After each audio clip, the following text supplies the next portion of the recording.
So does potato have an E?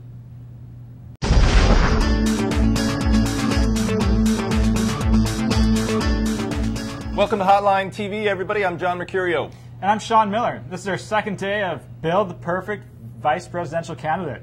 All right.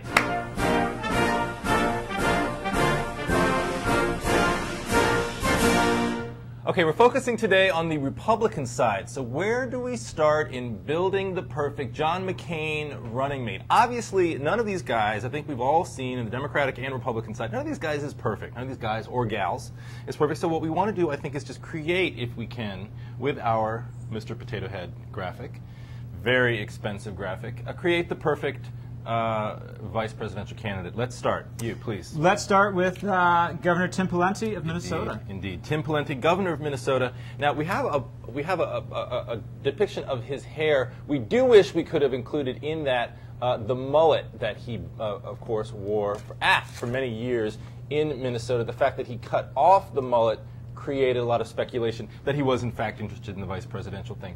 You know, party out back, business out front. Now, go ahead. I was going to say that Governor Pawlenty has been mentioned as the comfort candidate for John McCain because he provides someone who he works well with. Also, something to note is he is one of the few governors of a state that John Kerry won in 2004, where the Republicans have a chance to flip in 2008. Right, chance to flip. They're holding the convention there. He, of course, won a tough re-election campaign in 2006. He's dealt with a budget deficit. He's worked across the aisle with Democrats who control at least one of the houses in the legislature. So he would be an interesting choice. All right, next up, we've got the beautiful eyes of Carrie Fiorina. Of Carrie Fiorina, former CEO of Hewlett-Packard. She is being mentioned as a strong voice on the economy for Senator McCain. She's also considered an outside-the-box choice because, of course, she is a woman. She is. Never held elective office before. That's somebody true. who I think would, as you said, be outside the box. Obviously a lot of focus on women this year. McCain trying to reach into that Hillary Clinton column of voters. This could help, I think. I think it definitely could. But I think she's sort of, as you've said, not really in the short unconventional choice. Unconventional choice. Moving that on. brings us to Mike Huckabee. Indeed. Who could provide John McCain with outreach to the base of the GOP. He is still popular with evangelical Christian conservative voters.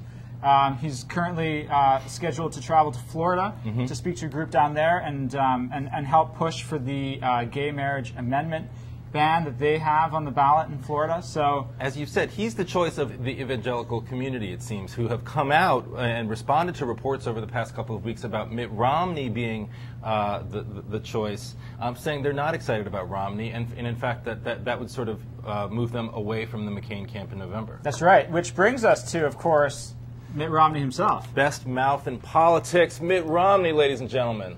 Now, Mitt Romney, I think, is possibly the #1 contender at this point, based on press reports.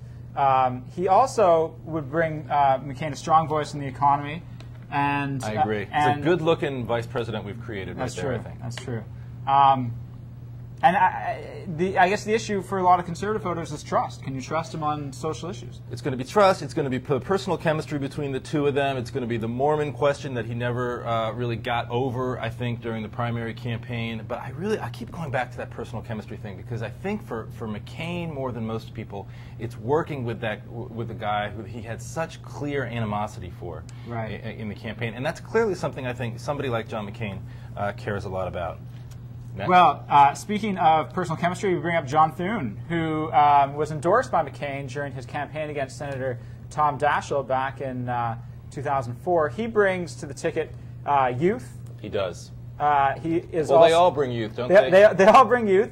However, he's a fresh face. He's new on the national scene, and could potentially be the bridge to the next generation of conservatives. The Dragon Slayer of the 2004 campaign. He beat Tom Daschle in a state, and it's a state. I mean, in a year where you see Obama try to scramble the jets, if you will. It's a state that Obama's really sort of targeting. The Dakotas, very Republican territory. He could at least hold that down.